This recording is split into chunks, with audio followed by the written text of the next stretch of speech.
চিত্রনায়িকা প্রার্থনা ফারদিন দিঘি কি বিয়ে করছেন এমন আলোচনা এখন দেশের শোবিজ অঙ্গনে। যদিও এর কারণ অভিনেত্রী নিজেই।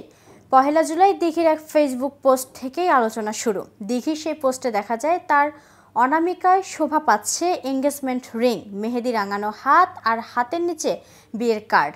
ক্যাপশনে অভিনেত্রী লিখেছেন, অপেক্ষা করতে পারছি না আর, সব কিছুর জন্য আলহামদুলিল্লাহ।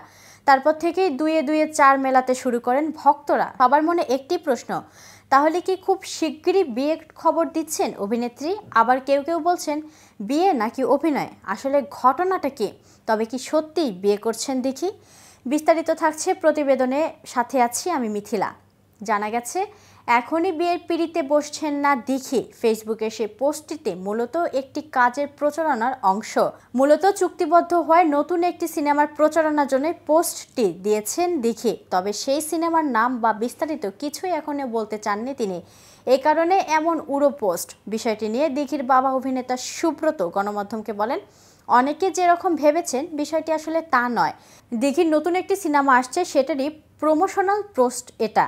প্রসঙ্গত, কাজী হায়াত পরিচালিত কাবুলিওয়ালা সিনেমার মাধ্যমে শিশু শিল্পী হিসেবে চলচ্চিত্রে প্রবেশ করেন অভিনেত্রী প্রার্থনা ফারদিন দিঘি। বেশ কিছু সিনেমায় অভিনয় করে প্রশংসা কুড়িয়েছেন তিনি। শিশু শিল্পী হিসেবে চলচ্চিত্রে অভিনয় করে 3বার অর্জন করেন জাতীয় চলচ্চিত্র পুরস্কার। এখনও দর্শকদের চোখে ভাসে সেই ছোট্ট দিঘির অভিনয়, আর কানে বাজে তার মিষ্টি সংলাপ।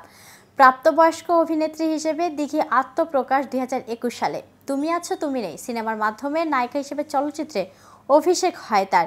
এরপরে তিনি টুঙ্গিপাড়ার মিয়া ভাই ও মুজিব, একটি জাতির রূপকার সিনেমাগুলোয় অভিনয় করেন। সবশেষ সরকারি অনুদানে নির্মিত শ্রাবণ জ্যোৎস্নার এর মাধ্যমে আবার বড় পর্দায় আসেন দিঘি।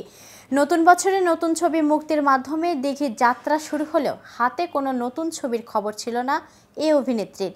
এদিকে বছরের মাঝামাঝিতে এসে হুট করে এমন এক খবর জানালেন দিঘি, যাতে সবার চোখ কপালে উঠেছে। তো ভিউয়ার্স, ভিডিওটি সম্পর্কে কোনো মতামত থাকলে কমেন্টস করে জানাতে পারেন। সাথে সাথে নিয়মিত শোবিজ রিলেটেড আপডেট এবং ইনফরমেটিভ ভিডিও পেতে কেটিভি শোবিজের সাথেই থাকুন।